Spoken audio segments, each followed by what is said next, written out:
Call of Duty Black Ops 4. Will this save Call of Duty?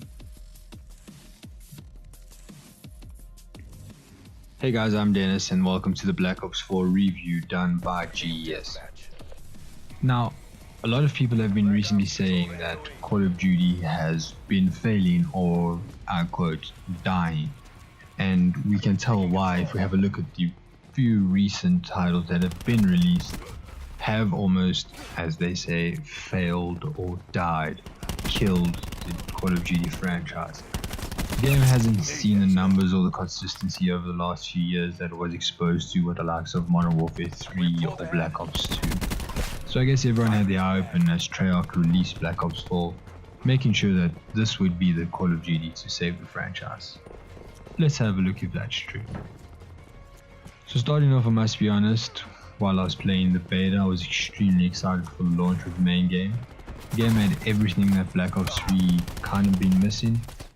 The high intensity running gun yet strategic gameplay, the skill gap, not just to shoot and pray, and most of all, my favorite, boots on the ground. Black Ops 4 has relished in the boots on the ground gameplay, managed to fire off a quick running gun title that also showcases some strategic thinking, be it as a lone ranger, as a duo, or as a squad. The maps, however, do fail this title, I do believe. Majority of the maps play with a 3-channel feel, having the center bombarded with most of the action being there. The maps tend to become dry and stale extremely quickly in such cases, and every game is the same. Camp the center, find out the routine of the players / enemies, set up camp and you'll probably get a positive kill to death ratio. Some of us have been searching for that since Modern Warfare 3. Or am I just talking for myself here? Another problem we found with the maps was that the spawn switching wasn't very accurate and you could actually camp someone's spawn without triggering the spawn switch, which can be frustrating and highly annoying, and I have seen people leave when that starts to become a trend in certain maps, one of which is Slum. The multiplayer has also seen the reintroduction of specialists and specialist weapons, bringing the individualism of the game to each and every player, giving you the ability to play different strategies based on your specialist. I found that the only overpowered specialist really was the South African guy, which I think is about time we got some love, but nevertheless, it's a bit OP. It produces a 9-bang or a flash grenade if you aren't familiar with deadly explosive devices. The actual grenade isn't the OP part. The rate of generation, however, seems a bit quick. I'm getting blinded way too often, and even when using him I feel like he needs a bit of a nerf. The other aspect is the riot shield he uses has a hole with an automatic pistol to pump you while you stand there defensively, peeing in your pants because you cannot do anything. I've been on both sides aren't fun. I mean, really, let's nerf this. Yeah! Game modes in Black Ops 4 are fairly similar to the historical Black Ops modes, with the inclusion of a new heist and control mode. Control mode is very Overwatch-esque, where you control a point for a certain number of time, very similar to Infinite Warfare. Heist is also a new mode where 2 teams have to grab the cash and take it to the helicopter for extraction in order to win. This game proved to be loads of fun.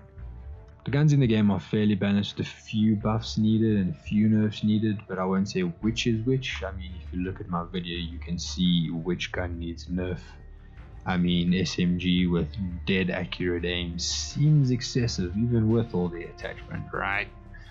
Assault rifles and SMG are well balanced in the term that both of them are kind of used evenly and you don't see one outweighing the other in each and every lobby. But I must be honest, I haven't dabbled in the tactical rifles yet, and I'll probably get there when I start grinding for the Dark Matter skins. Snipers will be snipers. Quick scoping is a thing still, people do it. I've tried it once, ended up hard scoping, and then received countless PSN messages about how terrible I am at this game. The only thing that really shocked me when it came to the weapons that The shotguns have now moved to secondary class, which kind of makes the secondary class OP, don't you think? Overall, I'm really enjoying the direction I've gone with this multiplayer, and I'm thoroughly enjoying it. Now it's time to grind for those camos. If I had to give this a rating, I would give it a solid 3.9 out of 5. Someone asked me why I'm not making Blackout the main points in my video, and well, have you tried getting into a server in South Africa? It is nearly impossible, and if you do, it takes a good 8 to 10 minutes for the match to even start, making this one of the most horrible experiences in this game. I mean, kudos to them for having South African servers in the first place. The ping is great and I can never find a damn lobby, which sucks. I also blame this for the lack of practice I'm receiving and why I suck so bad. So basically, the servers for Blackout score a solid 1 out of 5, if that. The Blackout mode, when you manage to find a server that doesn't kick you due to a lack of players, is actually really good. The cleanliness of the first time Battle Royale is intense. Let me try this. The first person only Battle Royale with this size audience and anticipation, and yet I haven't heard about a single bug or issue just yet. The mode is clean and sports a solid 60 FPS, which is even greater. Unless you sporting a peasant's PlayStation 4 and Xbox, then you probably locked to 40 FPS. Sorry about that.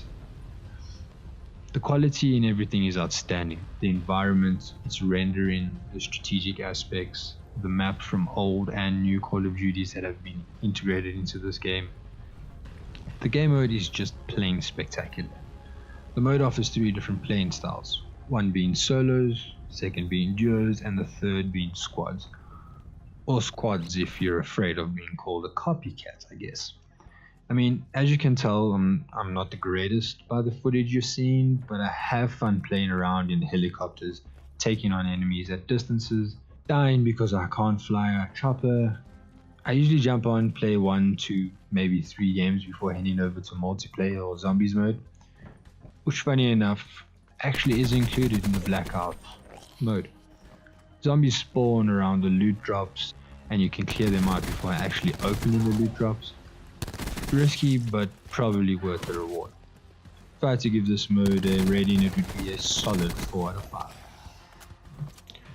Speaking of zombies, the new zombies mode is incredible. It's insane, crazy insane.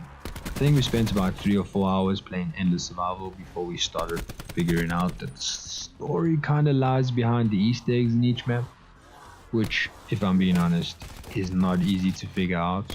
We did a bit of googling, tried a bit of, experimentation, and eventually we got nowhere. So I thought, you know what, instead of giving a full elaborate review on this, let's do a quick review, tell you it's great, give you a solid 3.8 out of 5, and advertise here that our first stream will be going live next week Thursday on the 1st of November at 8:30 Central African time. That's 8:30 Central African time. So come on over to our Twitch channel and join us for our first ever Let's Play.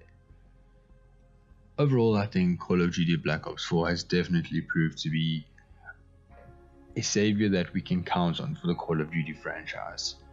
I look forward to playing this game in the future, the DLCs and the constant updates.